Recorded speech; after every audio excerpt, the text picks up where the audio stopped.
And I'm here with Demitria. Hi.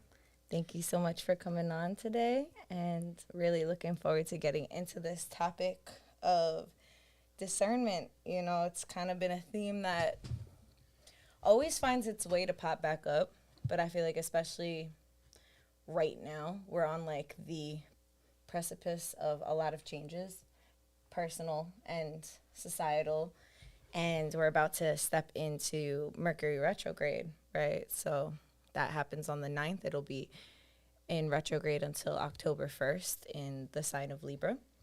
And then October 2nd, it'll be moving back into the sign of Virgo.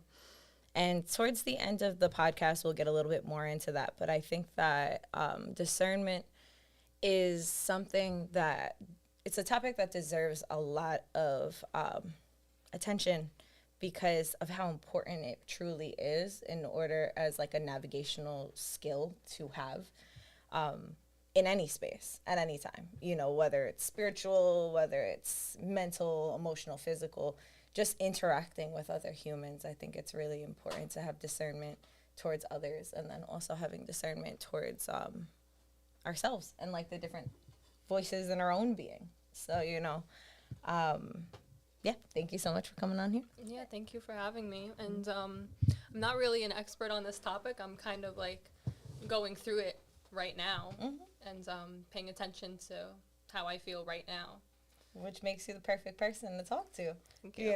because there's a lot of people that could be self-proclaimed experts on things, but don't actually go through it and they just read it in textbooks. So who better to have a conversation with than a person who is experiencing it predominantly in their life. So Yeah, I just wanted to put that out there. I'm no expert. yeah, how are some ways that discernment that you've been feeling? How has it been coming up for you? Like where have you been seeing that, and what is your relationship with discernment? Or, maybe we can get into the definition a little bit. Mm. I guess I'm just now starting to accept and really feel like how I feel internally. Mm-hmm.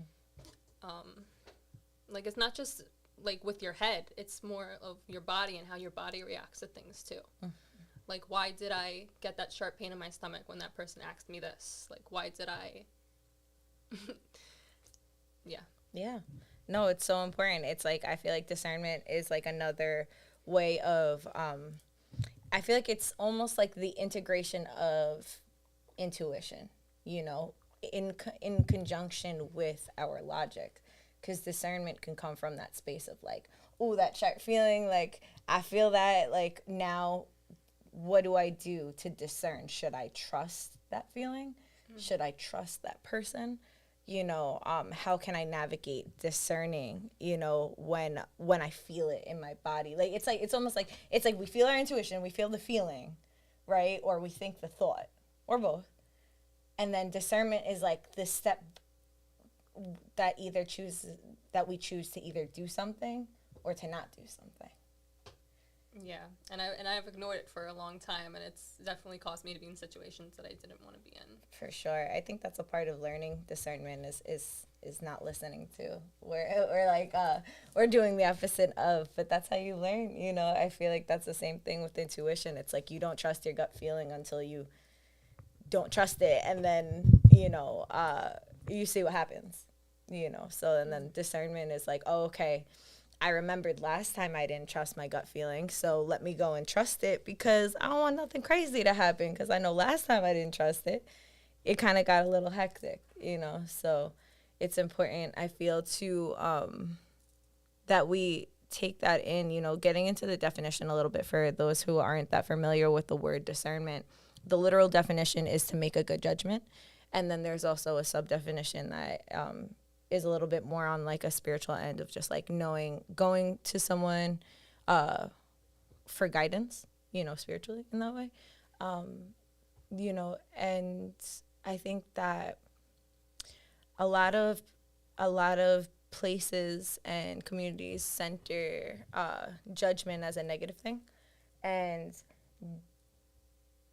when we are making a good judgment call or we're discerning, right? I don't want to get in that car if someone's drinking alcohol. I value my life, you know. I value theirs. I can make a suggestion that either I could drive or we could call a cab, you know. But I feel like that is like, you know, that's discernment. That's good judgment. And that's absolutely needed and needed to be kind of centered as well, because it's like, oh, don't be judgmental. But if I'm not judgmental, then I could be in danger, you know? Yeah. And it's kind of, that's kind of the sad reality, because you want to, well, at least me personally, I've wanted to see the good in people, and seeing the good in people sometimes, like, that got me hurt even worse. Yeah, because it's not like, it's not fully taking, like, everything as the full picture. You know, we love people and we want to see the best in them. But when we don't, you know, make that judgment call of like, they're still a human being, and even if they're not a bad person, they're capable of doing not so good things. And whether that's personal to us or not, you know, so just discerning whether we want them in our reality or in our life anymore. And sometimes that could be really hard, you know, that could come in the shape of like, you know, you have friendships and it might not be aligning anymore for you. Resentments might be building up, you know, things might not be aligning where it's like you're not feeling that same connection. And even if you are, that it's like just not feeling so good anymore. And then you have to make that judgment call or that discernment that, you know, maybe I should take some space from this, and or maybe, you know, I should really take some space to this and like kind of leave that situation. You know, that could apply to jobs, that could apply to romantic relationships, and, you know, it could apply to everything. You know, sometimes it even happens with our families where it's like, you know, well, we can't ever fully separate from them in a way. Like, I mean, I guess we can, but, you know, I know for myself, like different times in my life, like there's been things that have come up with my family where we need to take that step back, you know, and so that we can both reevaluate like what balance looks like. And I think that discernment is a judgment of balance, and it's almost like a judgment of, for lack of better words, like the good and the bad, or the intent, like what is the selfishness and the selflessness, you know, what is good for you and what's good for them, you know. And I feel like that a lot of times that comes up, especially in spirituality, where it's like, you know, especially when we're new into different ways, like, and we're like super excited and we're like, I want to learn every crystal, I want to have every tarot deck, and I want to do all of the things, you know, where we can, like, the lack of discernment could be really detrimental, because not everybody has the best intention for everyone, you know. And that's not to back up or, you know, instill fear or distrust in the masses, but it's a reality. And I think utilizing discernment within ourselves is a super key component and tool to be able to put ourselves out there, but also not just like throw caution to the wind and just like fly off the handle, because then, you know, it could be a little crazy. But lessons, nonetheless. Lessons for sure. Yeah. How do you feel like, in what situations do you feel like discernment has been coming up for you recently? I guess when I talk to certain people and, like with my job and my family and stuff like that, like, I'll get a little voice in my head that's like telling me, oh, they don't like you, oh, they don't have the best intentions for you, but like my gut would be telling me different. And you know, it's easier to use discernment with myself than with like in any social situations. Like, oh, like how is this tea making me feel? Like, is it making me feel courageous? Is it making me feel like tired? Like, you can pay attention to yourself like that. Yeah, and like you were saying before, just anything you're ingesting, you know, and that could even look like the form of information, you know, whether that's the tea, whether that's the food we eat, the water we're drinking, you know, or the reels we're scrolling past on our phones. You know, it's like, how am I digesting this? Like, should I maybe make a different decision? Like, should I, you know, stop doing this thing that's making me feel like I'm severing ties with the relationship with myself, you know? maybe I should just be on the phone for 15 minutes rather than 2 hours straight, you know? And it's just about like discerning what you want to do with your time. You know, it's like the original question to the podcast that we were kind of getting into before we unpacked that we wanted to do discernment was like, well, how do you know when you should speak and when you shouldn't? You know, so I want to ask you that here and now, if you're open to answering that. Well, I'm like still experiencing like when is the right time and when isn't the right time to speak, because in a lot of social situations, if like two other people are talking and if I'm like with another person, I'll feel like that I have to like stay away from that conversation. Like I'm not good enough to like join in on that conversation. And I guess it's just being brave enough to like talk to new people. Yeah. And I feel like we all come from different spectrums of that. Like I feel like at different times of my life, I could definitely resonate with that side of it. I have like, I talk a lot, you know, hence the podcast. and I feel like sometimes I struggle with when to not speak because I get very excited and passionate to speak. That like, I've been really practicing that, you know, also like unpacking just like ADHD things and like what that looks like for people and like what that looks like for me. And, you know, not saying that's the end all be all, just saying that that's a vehicle for me to understand my communication skills a little bit more, because it's like speaking a lot or not speaking enough is still a form of lack of discernment for our environment. Right. You know, like I notice if I go out and I speak a lot and I overshare, I'm like very anxious and embarrassed after, you know, if I do that overshare. But if I don't say anything that I want to say, it like eats at me. I'm like, oh my God, I wanted to say that so bad. Like, no, right. You know. And I feel like after this podcast, I'm going to be like, oh, I wish I said this. Or every podcast I feel that way. Like even if I spoke the whole time, every podcast, there's always something else that's like, oh, I could have. But at the same token, you didn't have to, you know, because maybe that's something for you. You know, I truly believe that whenever we step up here and, you know, with the environment that we create specifically for this podcast, to be that safe space for not only us to navigate, but for others listening to also tune in and receive whatever is meant to be said is said. And then whatever isn't, maybe it wasn't supposed to be said, but sometimes we like think in our head, we're like, but this could have made it sound better. And this could have been that. And this is really important. I can't believe I forgot that, you know. But there's always more podcasts to be had, more conversations. Maybe that's just a conversation we're meant to have more in person with different people. That's going to come up more at different times, you know. So it's up to our discernment. And also I feel like what we were kind of touching base on is like being able to, I don't think it's not only like a social cues thing, but it's also like an environmental thing, like discernment. You know, do I feel safe here? And if I don't feel safe here, is that coming from something within me solely, or is it coming from, in reaction to something that's in my environment? And I feel like things that other people may tell you about like a certain place or something could have an effect on that too. Absolutely. The influence, you know, some people, most people, as much as we like to be like, I don't let what other people say, you know, skew my judgment. Like we're all human beings and we care, especially if it's somebody that we love and we know, like we're going to consider that in some kind of respect. Like, oh, okay, you know, my partner told me that this place has bad food. Like I'm probably not going to look at that menu because I trust their judgment. You know what I mean?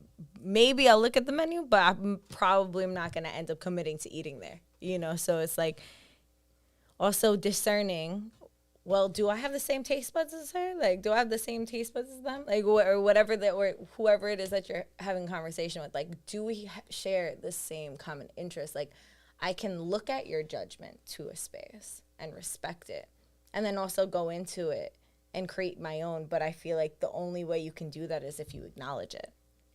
Mm-hmm. If you acknowledge that that's their experience and you're entitled to your own experience, you know? Yeah, and I feel like it's also finding what works for you. Mm-hmm. Like we were also talking about,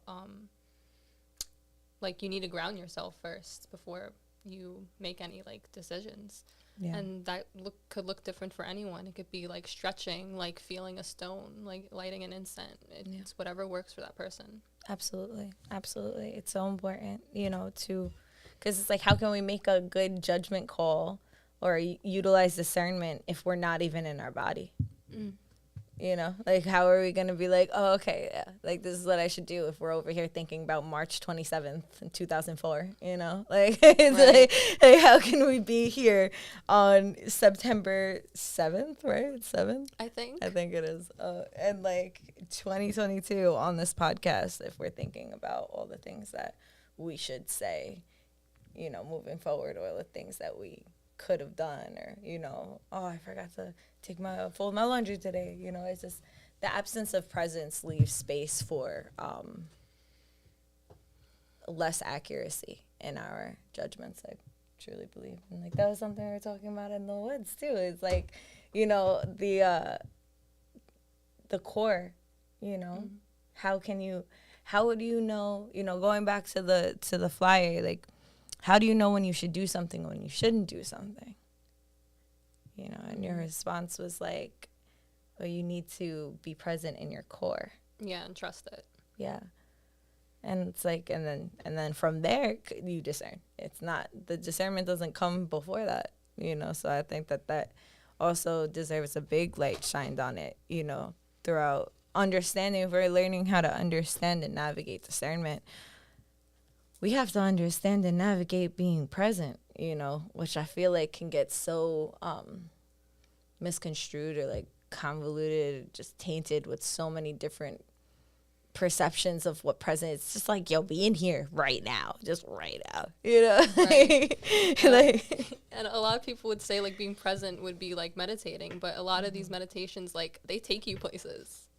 Yeah, you're not going to be present if you're doing a Akashic reading, like Akashic record meditation. You're not going to be present if you're doing like a galactic cyber meditation. Like, you are going to be somewhere else. You're invoking astral projection, It's like taking a breath is present. Like, all right, in through the nose, out through the mouth. I invite everybody who's listening to this podcast, close your eyes and take a breath in through your nose and out through your mouth. Even just like rubbing your hands and just like feeling your body, saying your name, especially when you say it 3 times, you're really just like pulling your energy into the space. And, sometimes I know for myself, like, sometimes I do sounds, like I'll like do like I'll fidget, but like I'll make a noise and I'll be like, because I have to get myself out of my head, because that's what tends to lift me off into other realms and dimensions. It's like something, since we had that conversation, since we were looking at that book, the Secret Knowledge book, I can't get it out of my head how simple it is to step into the astral world and how difficult it has been made to be. Yeah. Yeah, they make it seem like you have to be special to go there, but really you just have to be open to tapping into that energy. Anyone could do it. Literally, if y'all are interested right now in this moment, let's just do a really quick exercise. So wherever you're at, there's probably something in front of you. If there isn't something in front of you, turn to something that's literally like obstructing you, like a table, a wall, whatever the case is, right? And just like we did before, to close our eyes and take a breath in through our nose, out through our mouth. Now just imagine walking through it. Like right now, I'm in the middle of this table. I just walked through this TV in front of me. And now I'm going to come back. So wherever you're at, walk through whatever's in front of you. Not too crazy. Don't go too far. And now invite yourself back into your body, right, and back into your seat, right back into your feet, and call your name back.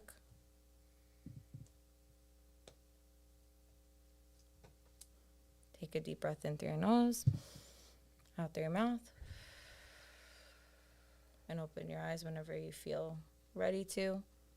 And just like that, we were in the astral plane, because we didn't move. Our physical body didn't go nowhere. But we thought we did.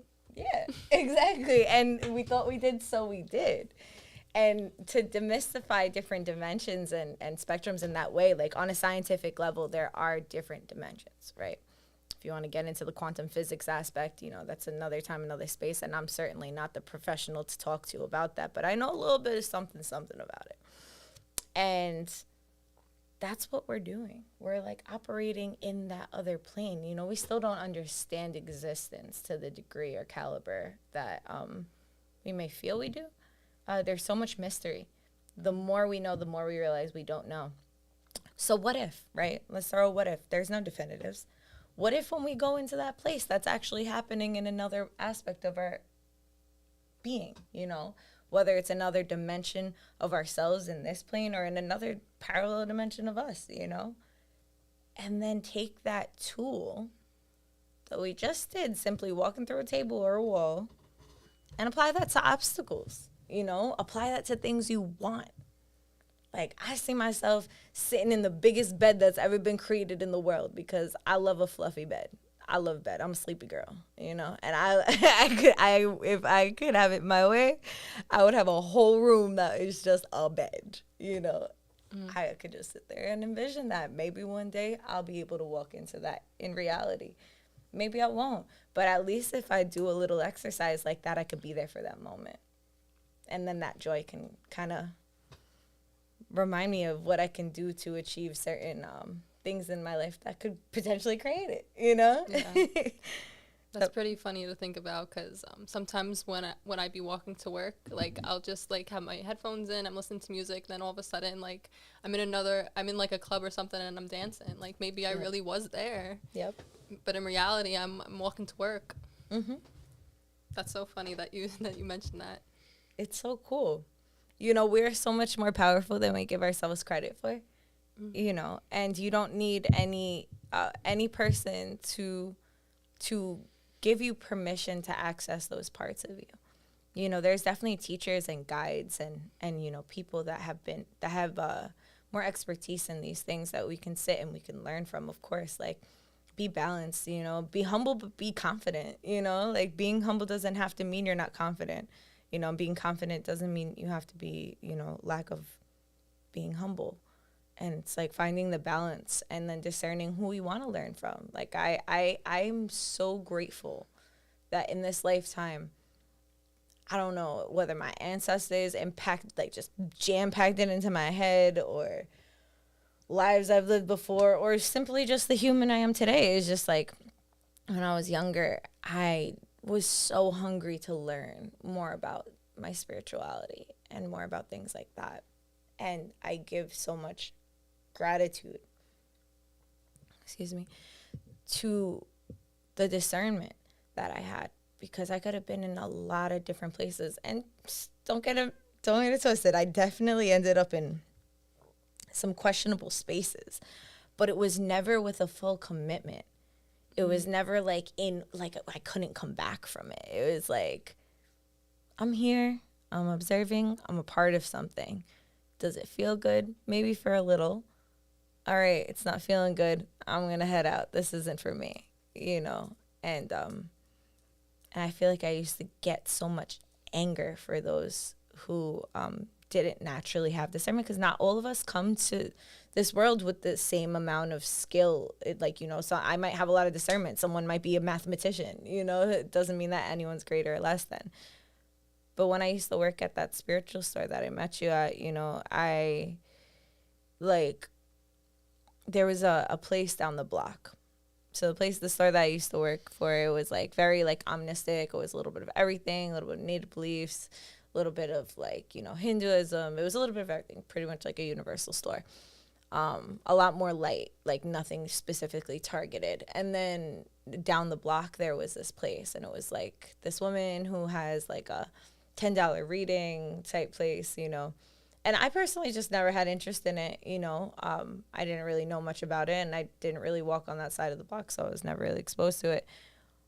Once I started working there for a little bit, there was a lot of people that came rolling in that were like, I went to this woman, it was a $10 reading, and then she told me to take this crystal home. And then after she took the crystal home, she read the crystal, and she told me I was going to need $500.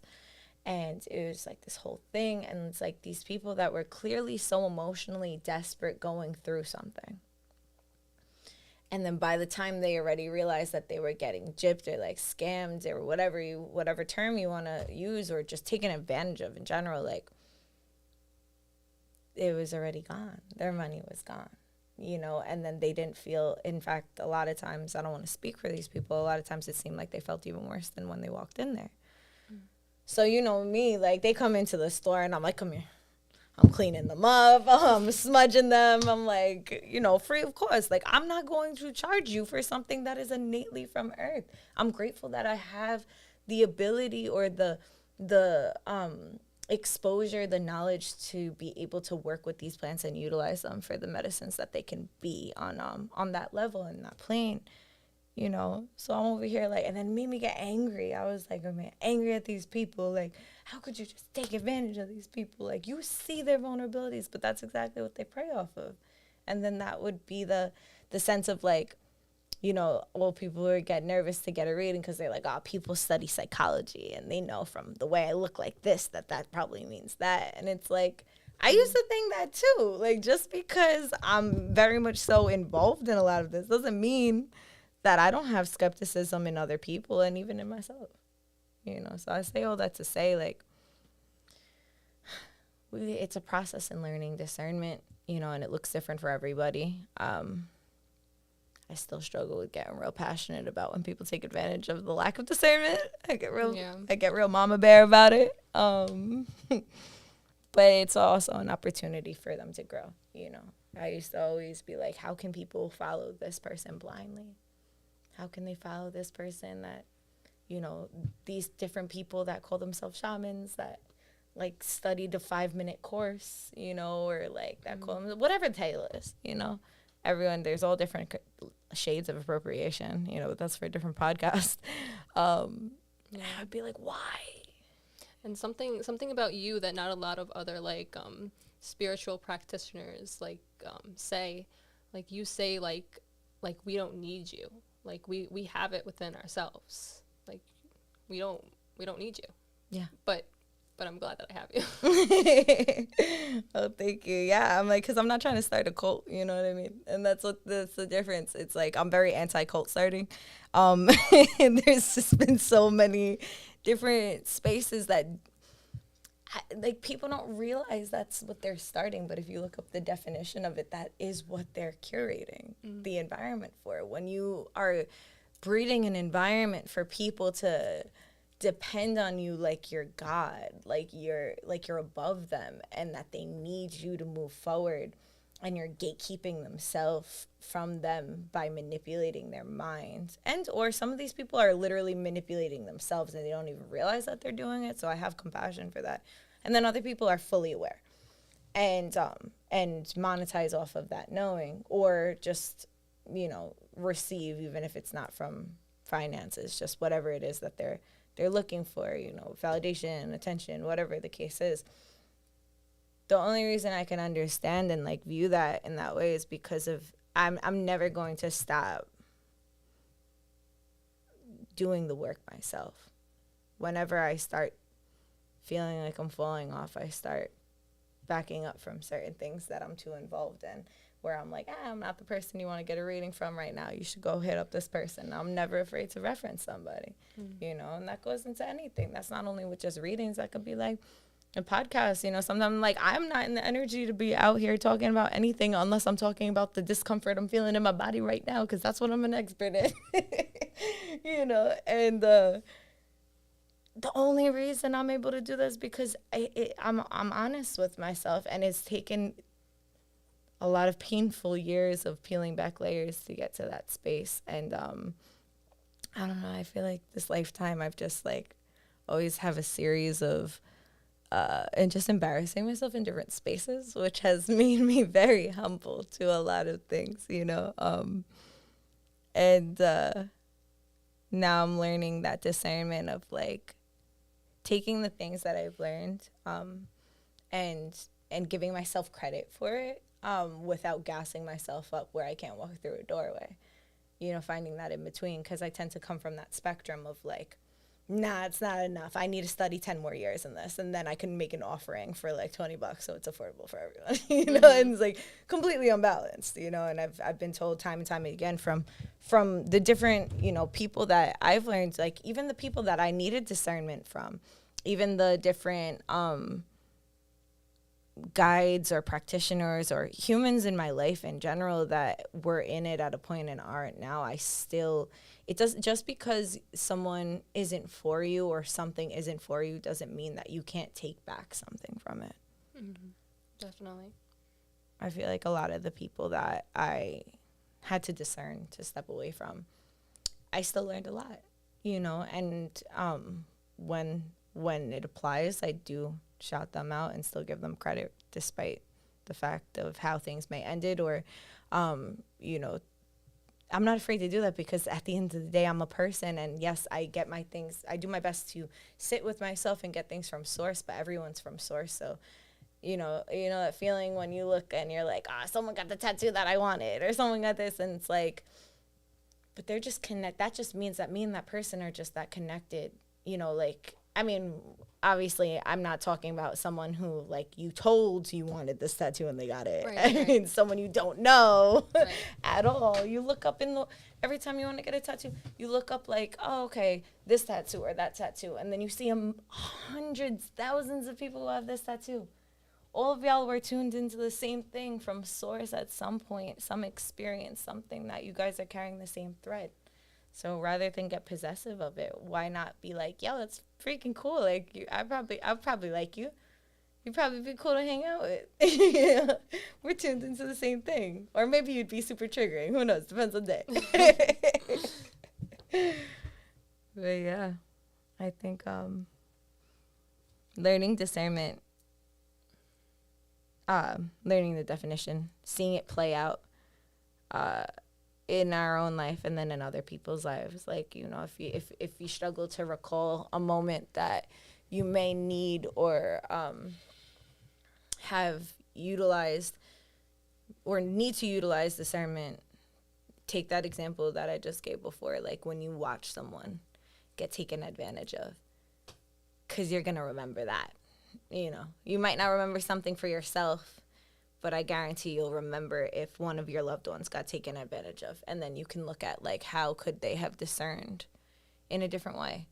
Mm-hmm. Not necessarily in a better or worse, because we don't know better than anybody else. But, like, in that moment, you can also reflect of, like, oh, maybe that could have been done a little differently if they would have discerned that.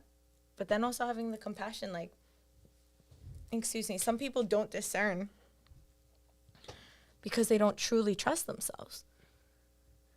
And they want to believe everyone else but themselves, you know, because they don't have that comfort level with them yet, which I've been there, you know. I've been that person to listen to every single person but me. Right. And I definitely feel that, like now has been the time where I've stepped up and I've really been feeling how I feel internally. And that's something to be proud of. You know, that's something to definitely, like, acknowledge and be proud of. It's like you're freeing yourself from the easily manipulated energies of the people that we were discussing, that, like, are operating from that space, or not only people but places that are operating from that space of people that lack discernment. Because the more you trust yourself and view yourself as a viable source of information, the more you're like, actually, I don't mess with that. I'm good. Like, I'm going to I don't like cherries. Why you keep trying to offer me them? You know? It's like, I'm allergic to cherries. Why are you trying to offer me them? You know? It's like, maybe they don't know. But then after they know, why are they still doing it? You know? You could see it clearer. You could see things clearer rather than it's like, I want people please. I want to appease this person. You know what? I'm going to eat a cherry even though I'm, like, mildly allergic. Whatever. I'll take an itchy tongue. I want them to feel good. I don't want them to feel like I'm being rude. They're offering me something. Right. And that's the hard part, like asking yourself if they really do have the best intentions for you, and then having that like battle in your mind. Because then it's making you have to, like, you know, if you have any abandonment stuff, that's going to get kicked up. If you have any, you know, fears of being used or all these different things, that gets kicked up. Although the truth can hurt in the moment, it's like, no matter what, it's respectful somehow. The most disrespectful things that come to light can become respectful in hindsight when delivered in truth and transparency, because a person, a place, a thing, whatever it is that is giving you the opportunity, or yourself, big on that one, you're giving yourself the actual reality. So instead of shadow boxing possibilities, you're getting the option to discern, to move or to not move. You know, now you're getting like, you're getting the space created to do or not do something. You're getting the choice rather than being on autopilot. And that's respectful, you know, and that takes courage, because a lot of times that means that, especially when it's coming from another person, it means that they're making themselves vulnerable, because they're showing you probably like a side of them that's very,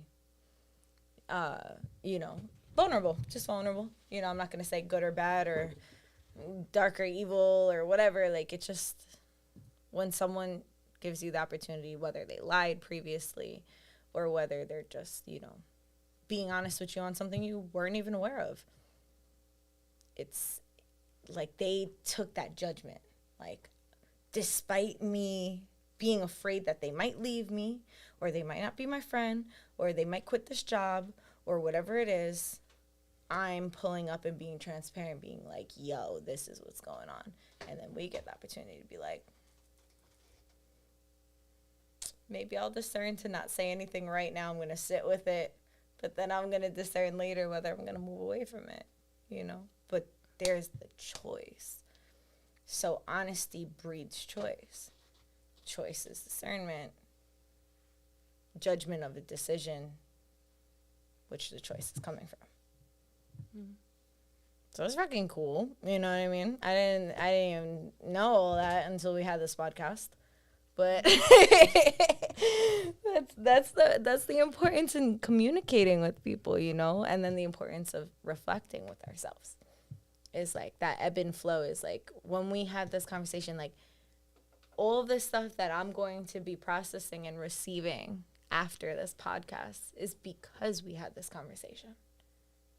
Mm-hmm. Or else half of the stuff wouldn't have been activated. I'd be like, oh yeah, I think I understand discernment enough, you know, to like understand it, you know, but now I feel like I'm really intimate with that word and with that process.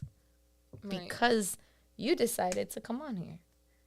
So that's the power that you have, you know, or else it would have just been me bouncing thoughts off of myself, which is still valid, but I think it's very important to, that's why I like to have people on here, you know, yeah, I'm just really grateful that you came. Thank you for the opportunity. I needed a kick in the butt to put myself out there. And sometimes we do. I only do what's been done to me. And what I have done to myself. Well, thank you. You're very welcome. You're very, very welcome. Yeah. Is there anything else you wanted to get into? Not really. Anything else you want to share or anything at all? To right now, to anybody here or to your future self or anything you want to say? Like you were saying with like the honesty and being transparent, like when I see other people like being transparent, I'm like, oh my God, I wish I could be like that. But now I'm at the point where I'm gonna start being like that, and you already are. Right instead of staying silent and being nervous, maybe I'll start speaking on, oh, I'm nervous right now, and like start a conversation, and maybe I'll feel better about it. For sure. And I'm sure when you listen back to this at another point, you're gonna be like, wow, I'm doing that, because you already are. You already are, and you deserve that credit. You know what I mean? It's like just allowing ourselves to share certain things is allowing ourselves to be intimate with people, right? We can't, if we're craving intimacy or connection with other humans, which we innately do because we're human, in order for us to connect with somebody else, like we also need to invite them in, you know, and if we're constantly just like afraid to let them in, then we can't really connect, and then it perpetuates this like anxiety spiral of being silent. I know, well, believe it or not. It's also being honest with yourself, because for so long I haven't been honest with myself, and I've just done what other people wanted me to do. Yeah. It's a part of the road that, you know, that you're on in this lifetime, and I know a lot of people can resonate with that because I sure can. And it's not a fix. It's not a destination. It's a road. Like, it's, you know, every time I think I'm like, oh, I've been so good with people pleasing. I've been really like on my stuff, you know, and then I'm like, I'll catch myself do something. And I'll be like, but it's okay. But that's okay, you know, because things take different form and they come up and they show up in different ways. Like, it's like when we heal something, it's not like that it's just healed. You know, there was this picture that I posted the other day. It was like, how do you break a pattern is you respond differently. That doesn't mean that pattern's not going to continue to come up. That pattern's probably going to be with you for the rest of your life, maybe even others. But the way you respond to it, that's how you heal it. That's or break it, like, you know, change it. And I'm like, all right, well, I feel like I shouldn't speak right now. I feel like I shouldn't come on the podcast. But look at you. You're here. And you did it. And that's just, you know, maybe another time you might get another opportunity to do something like this, and maybe you won't. But maybe that'll be out of discernment that you weren't supposed to do that with that person. Or maybe you weren't supposed to say it was me. And I'm like, oh, you want to do a podcast again? And you're like, I'm not feeling like it right now. That's fine too. Because people that love you and that are also constantly doing the same work are going to only become more and more aware of and trust your decisions as you trust them. You know, the more you trust yourself and your decisions, the more your loved ones around you will be like, oh, I don't got to worry about you. You got a good head on your shoulders. You make good judgments. I don't need to worry about you going out here and doing something crazy because you've been out there and you've gotten your way back home safely, you know. So, yeah. Discernment.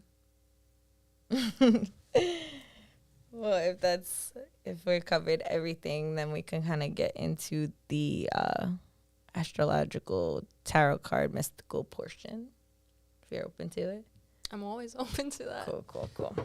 So, I was thinking, since we're on the eve of this Mercury retrograde, let's pull some cards and have a little reading for anybody who's tuned in, you know, right now and who's open to receive. What is it that we should be focusing on? What is it that is coming up? What is it, you know, whatever the spirits want to show us at this time as a collective of humans that are tuned in or that will tune in. What is this retrograde's environment kind of like breeding? So, with that being said,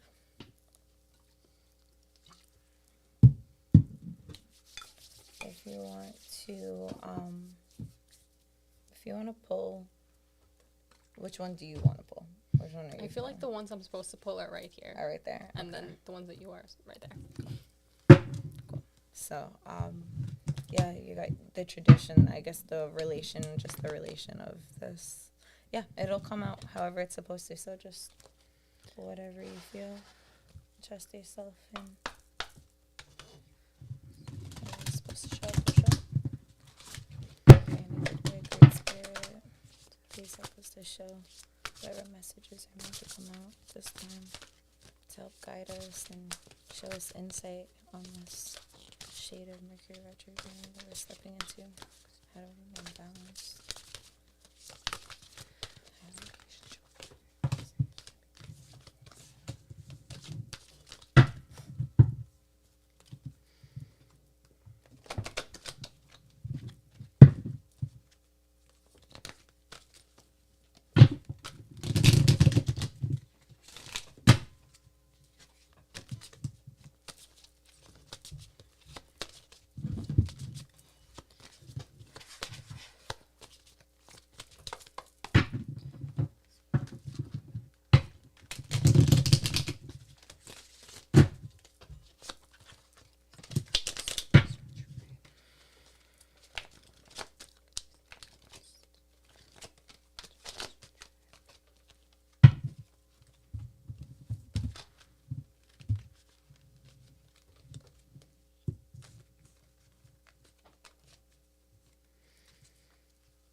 So one of the decks that I just pulled from is the Chakra Wisdom Oracle. And it has like a little short story, so I would like to share that with you guys before getting into the whole reading. So one of the short things are, so the card is recovery. All right. I don't know if you can see that. Like,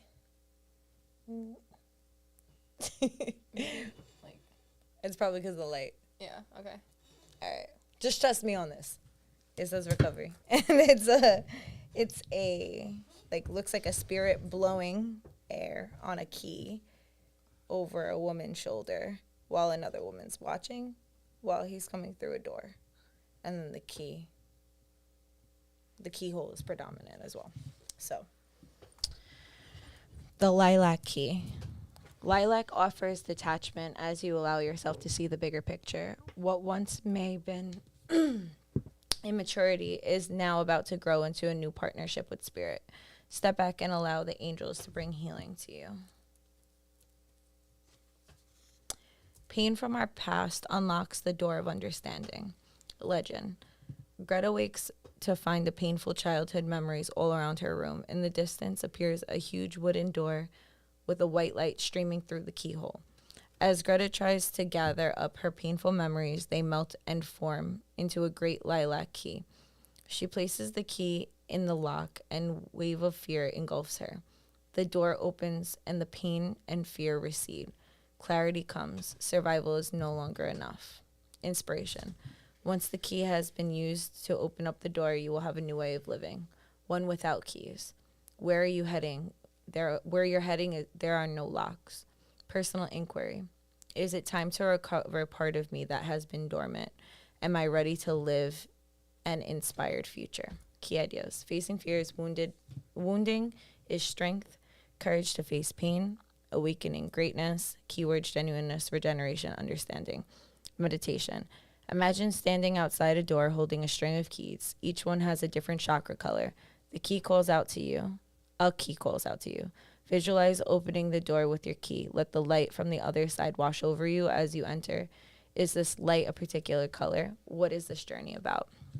So I'm reading that so that you guys can go back to that. And if that meditation resonates, you can do that with yourself. That's funny. Yeah, I mean, the cards and the reading that came out is like real simple about such a, like, you know, these times can be complicated. They could get confusing, and they can be all over the place where we're trying to focus on different things or what we are expected to focus on. This reading is allowing us to literally just take the time to breathe. So in other words, to be present, do whatever it is that you need to be present. You know, breathing is sacred. To replenish yourself, slowly inhale wellness and clarity, count to 6, then exhale stress at the count of 6. If that resonates, do that for yourself. You know, put your hand on your heart, whatever it is that you need to allow yourself to get in your body. Like we were talking about before, it would be able to navigate and use your discernment. Like that's what's coming up is like as long as you allow yourself to get into the moment and allow yourself to see that your recovery isn't, it's like we were talking about with the cycle breaking. Like, even if we apply that to what we more commonly know recovery as, we look at, like, you know, drugs and alcohol. Like, drugs and alcohol don't cease to exist. The response to them changes, right? So now what this card and what that message is like saying to me, and, you know, how it's shining its light, is like,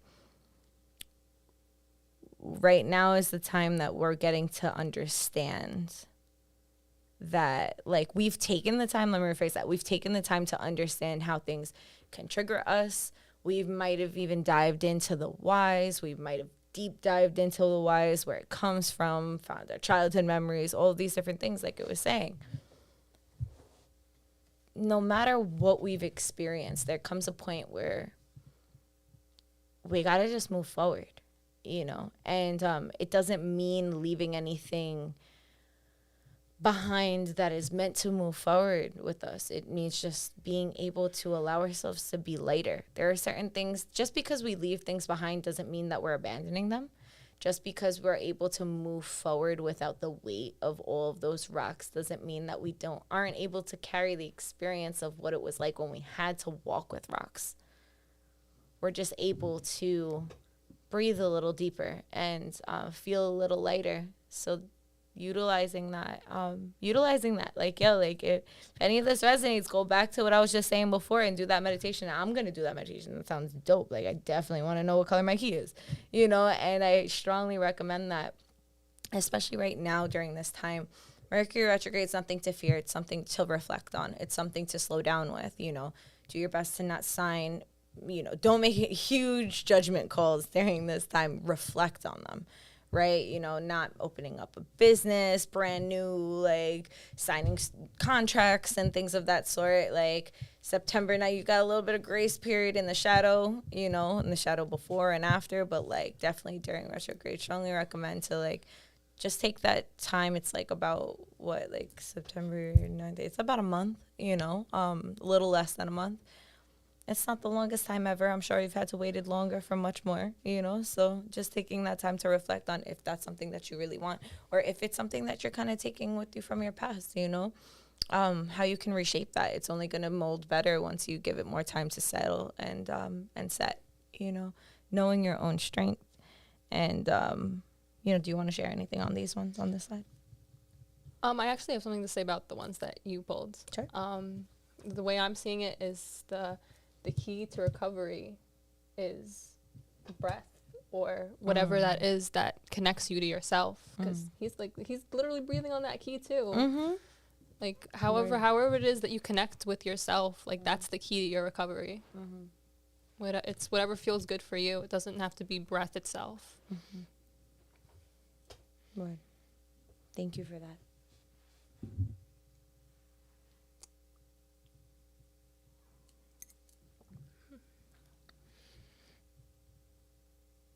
There's the word harmonize again.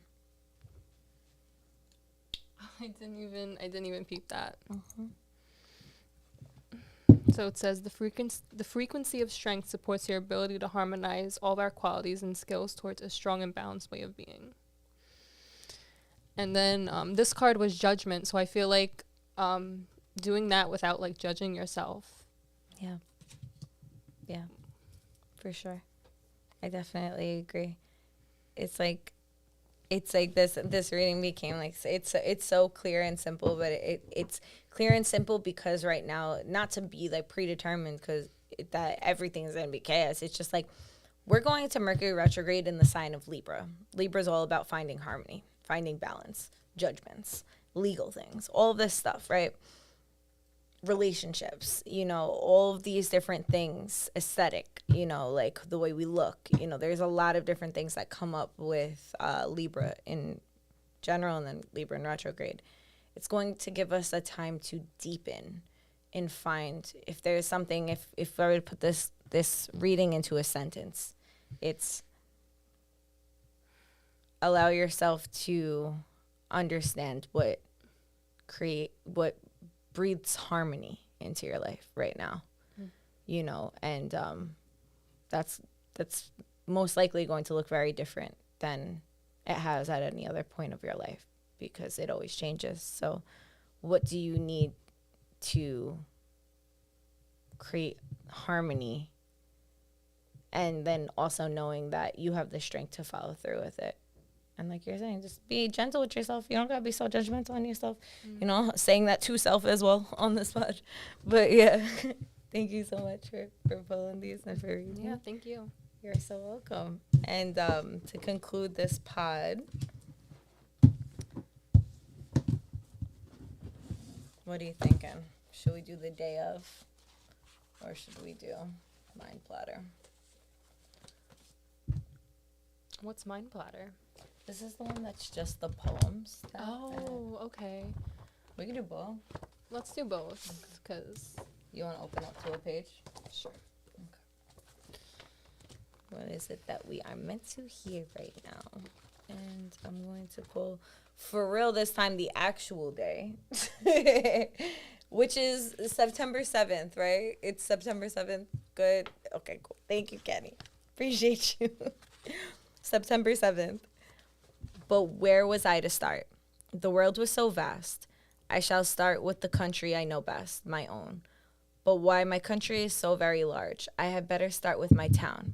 But my town too is large. I better start with my street. No, my home. No, my family. Never mind. I shall start with myself. By Ellie Weasel. How many times have you tried to change others, a parent, a loved one, a friend, a boss, rather than change yourself? Sometimes it may seem easier to focus on other people, but the truth is that the only person that you can change is yourself. But if you can't change yourself in 5 minutes or go to bed in one night expecting to wake up the next day the person you've always wanted to be, changing yourself means getting to know yourself first. Your likes, your dislikes, your goals, your desires, your skills, your abilities, your limits, your boundaries. One way to get to know yourself is to balance your time alone with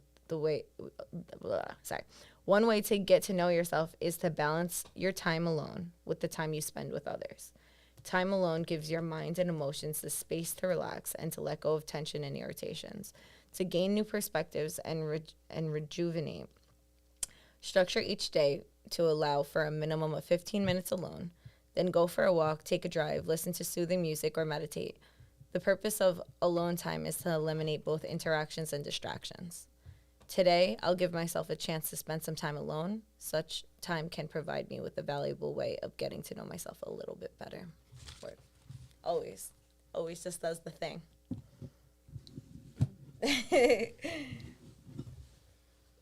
So I turned to the page, Read My Silence. Wow. Yeah. If you think my silence has no meaning, think twice. Think and you will realize the strength I hold back my words with. The most universal language is that of silence. We all use it, but it is most misunderstood. It is the most powerful. It is the only language that we all express, yet each have our own unique way of expressing it. Go for those who understand your own silence, no matter what you code it with. Go for those who are aware of the existence of a meaning behind your silence, one that is deeper than any words can rightfully express. After all, they don't understand your silence. They will never understand your words. Mm. Yeah. Wow. Yeah, I thought that was pretty funny because I'm just now like breaking my silence. You know, at work, people used to be like, oh, you never talk, but never came to ask themselves why I don't talk. Mm-hmm. So, yeah. That was pretty ironic. Wow, that was did you really want cool. me to, like... No, it's okay. I just throw it in. Okay, you're fine. So to really conclude. It's like, but wait, there's more. You want to chime them out? You want to chime them out? This one too? Do you feel like you want to use that one? Yeah. So we have throat chakra, crystal singing bowl, and crown chakra, crystal singing bowl, approaching the mic. And if you're open to receiving the vibrations, get comfortable. Take a deep breath in through your nose, out through your mouth. Start to flutter your eyes closed and becoming aware of your body. bringing breath into your body and releasing any tension you may have stored in your jaw, your shoulders, your arms, your legs, your lower back, thighs, ankles, feet, nose, wherever you may have some tension. Not judging it, just becoming aware and preparing yourself for these cleansing vibrations of attuning our voice to speak or to stay silent, and our mind to be open, to be connected with everything above us, and to be connected with our body. Oh.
Taking a moment to receive that and feel into your body. Wiggling your fingers, moving your shoulders, your waist, your legs, your feet. And then returning back to the space, wherever space you are in. And knowing that you can go back and always revisit those vibrations if they suited you. And thank you so much for being with us today. Thank you so much for coming on to the pod. Thank you. And for being you, and wishing you well on your travels and everything like that in a good way. And yeah, see you guys next week.